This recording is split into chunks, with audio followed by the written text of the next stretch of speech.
13వ అధ్యాయంలో నుండి 25వ వచనాన్ని చదవండి.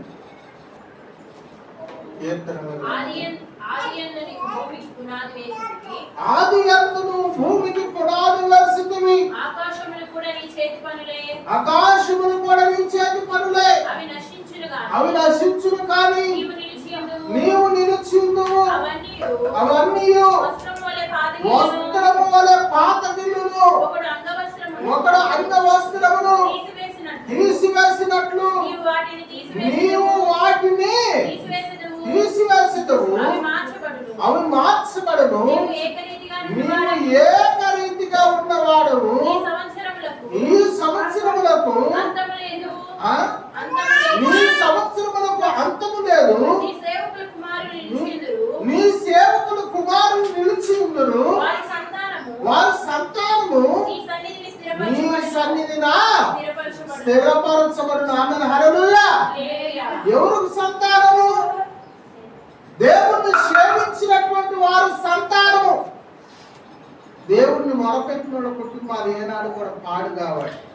పాడయ్యా, ఈ లోక అలంకారం చేత మనుషులు దేవునికి దూరం అవుతూ ఉన్నారు. కానీ అలంకారాన్ని విడవండి, దేవునికి దగ్గర కాండి, దేవుని వైపును చూడండి, దేవుణ్ణి అడగండి. ప్రభువా, ఇదిగో నా దోషమును, నా పాపమును, నా అక్రమమును ఇడిచిపెట్టి నేను నీ తట్టు తిరుగుతానని అన్నప్పుడు మీ సంతానం ఏ నాటికి కూడా భిక్షమెత్తదు. ఆమేన్, హల్లెలూయా. 2వ అధ్యాయం 4వ వచనంలో ఉన్నటువంటి మాట చదవండి. 2వ అధ్యాయం 4వ వచనం. చాలా మంది మరలా కపెర్నహూములోకి వచ్చెను. ఆయన ఇంట ఉన్నాడని విని వచ్చినప్పుడు అనేకులు కూడి వచ్చిరు. కానీ వాకిటైనను వారికి స్థలము లేకపోయిను. ఆయన వాక్యము బోధించుచుండగా కొందరు పక్షవాయు గల ఒక మనుషుడిని నలుగురు చేత మోయించుకొని ఆయన ఎద్దకు తీసుకొని వచ్చారు. చాలా మంది కూడి ఆయన ఎద్దకు చేరలేక ఆయన ఉన్న చోటుని పైగా ఇంటి కప్పును ఇప్పి సందు చేసి పక్షవాయువు గల వాడిని పరుపుతోనే తిప్పిరి. యేసు వారి విశ్వాసము చూసి, కుమారుడా, నీ పాపములు క్షమింపబడి ఉన్నవని పక్షవాయువు గల వాడితో చెప్పెను. శాస్త్రులలో కూర్చొని వారు ఇతని ఎందుకు చెప్పుచున్నాడు? దేవదూషణ చేస్తున్నాడు కదా. దేవుడు అక్కడే తప్ప పాపములు క్షమించువాడు ఎవడని తమ హృదయములలో ఆలోచించుకుని వారు తమలో తాము ఇలాగూ ఆలోచించుకుంటా మీరు ఇలాంటి సంగతులు మీరు ఎందుకు ఆలోచించుకుంటున్నారు? ఈ పక్షవాయు గలవారు నీ పాపములు క్షమించబడి ఉన్నవని చెప్పుట సులభమా? నీవు లేచి పరుపెట్టుకొని నడవమని చెప్పుట సులభమా? అయితే భూమి మీద ఎవరికి అధికారం ఉందంట? మనిషి కుమారుడికి అధికారం కలదని మీరు తెలుసుకునేవారని వారితో చెప్పిన. ఆమేన్, హల్లెలూయా. చూడండి 13వ అధ్యాయంలో ప్రియ దేవుడు 8వ వచనాన్ని చదవండి. ప్రేమ శాశ్వత కాలముండును, ప్రవచనములైనను నిరర్థకములగును, భాషలైనను నిలిచిపోవును, జ్ఞానమైనను నిరార్థకమవును. మనము కొంత మట్టుకు ఎరుగుదము, కొంత మట్టుకు ప్రవచించుదము, కానీ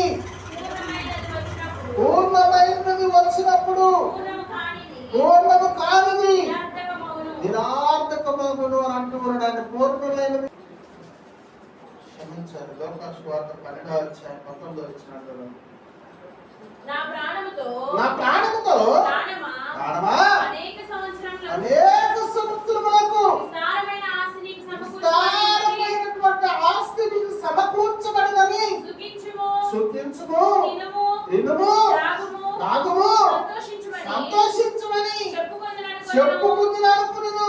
అయితే దేవుడు వెర్రివాడా, ఈ రాత్రి నీ ప్రాణం అడిగితే నీవు స్థిరపరిచినవి ఎవరికవునని అంతనితో అను. ఆమె హల్లెలూయా.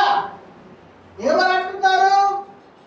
అధికారంగా నేను ప్రియులైనవాడు దేవుని బిడ్డల మొట్టమొదటి మాట నేను ఏమని చెప్పానంటే, ఒక ధనవంతుడు ప్రియులైనవాడు దేవుని బిడ్డల బంగారంతో నింపబడి, ఎండుతో నింపబడి, ధనముతో నింపబడి, సర్వ సంపదలతో నింపబడినప్పటికీ కూడా ఒక రోగము మనిషి ప్రాణం తీస్తే నీ ధనం ఎవరికైంది? నీ ఆస్తి ఏమైంది? ప్రియులైనవాడు దేవుని బిడ్డ నీ బలహీనతలు నిన్ను కృంగదీస్తూ ఉన్నాయి. నీ సాక్ష్యము నిన్ను కృంగదీస్తూ ఉన్నది. నీ ప్రవర్తన నిన్ను బడబడుతూ ఉన్నది. నీ విశ్వాసము నిన్ను కృంగదీస్తూ ఉన్నది. ప్రియులైనటువంటి దేవుని బిడ్డలారా, అల్ప విశ్వాసమైనటువంటి జీవితము మనిషిలో ఉంటే అల్ప విశ్వాసము మనిషిని కృంగదీయగలదు. అల్ప విశ్వాసము మనిషిని పడవేయగలదు. అల్ప విశ్వాసము చేత దేవుని యొక్క పట్టణమును కోల్పోతున్న సంగతిని ఒక మనిషి అయిన జ్ఞాపకం చేసుకోలేకపోతున్నాడు. ఆమేన్, హల్లెలూయా. మొదటి కొరింథీయులకు రాసిన పత్రికలో ప్రియులైనటువంటి దేవుని బిడ్డలారా మాట్లాడుతున్నటువంటి మాటలు చదవండి ఒకసారి. 1 కొరింథీయులకు రాసినటువంటి పత్రికలో నుండి ప్రియులైనటువంటి దేవుని బిడ్డలారా చూడండి. 13వ అధ్యాయంలో ప్రియ దేవుని బిడ్డలారా 8వ వచనాన్ని చదవండి. ప్రేమ శాశ్వత కాలముండును, ప్రవచనములైనను నిరార్థకములగును, భాషలైనను నిలిచిపోవును, జ్ఞానమైనను నిరార్థకమవును. మనము